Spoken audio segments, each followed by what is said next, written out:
Ar klusēšanu ilgi neizvilksi. Ar šādu lozungu Vijā debašu klubs aicina savā pulkā jaunus debatētājus un pamato debašu nozīmību. Tieši ar uzsvaru uz jaunajiem debatētājiem oktobra otrajā pusē tika rīkots arī kick-off seminārs – teorētiskas un praktiskas nodarbības debatēšanā 2 dienu garumā.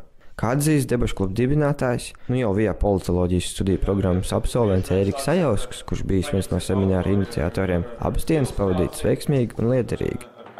Manuprāt, mums ir izdevies atrast tādu ļoti veiksmīgu tādu formulu, kad sākumā mums ir nedaudz tāda teorētiskā bāzīte, kad mēs pastāstam, kā lietas vajag darīt, un tad studenti paši izmēģina uz savas ādas un redz tās kļūdas vai arī to pozitīvo pieredzi tīri praktiski. Šādā formā tas ir pirmā reize, bet principā satura ziņā tas nav nekas jauns, tas jau ir bijis līdzīgi. Tas vienkārši mēs sadalāmies vairākās sesijās, tagad mēs mēģinām tā kompakti saspiest 2 dienās, ietver daudzas lietas saistībā ar debatēm un attīstīt.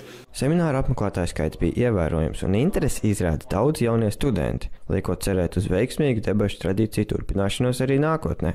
Skolas dzīve, neteiksim, likās vienmuļ, bet vajadzēja kaut ko vairāk. Gribējās atrast arī kādus jaunus kontaktus. Un debates priekš manis bija kaut kas neizmēģināts un nebijis. Es vēlējos vienkārši iepazīt, kas tas ir.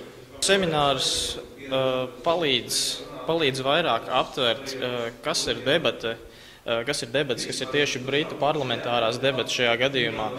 Un tik ļoti daudz noderīgas lietas tika iemācītas par ķermeņa valodu, par acu skatieniem, par acu kontaktiem, par cilvēka kustību. Un tas neiet runa tikai par debatēm, bet viņas māca vispārīgi, visaptveroši, kas ir tiešām lieliski, kas palīdz katram cilvēkam un viņa izaugsmes iespējām.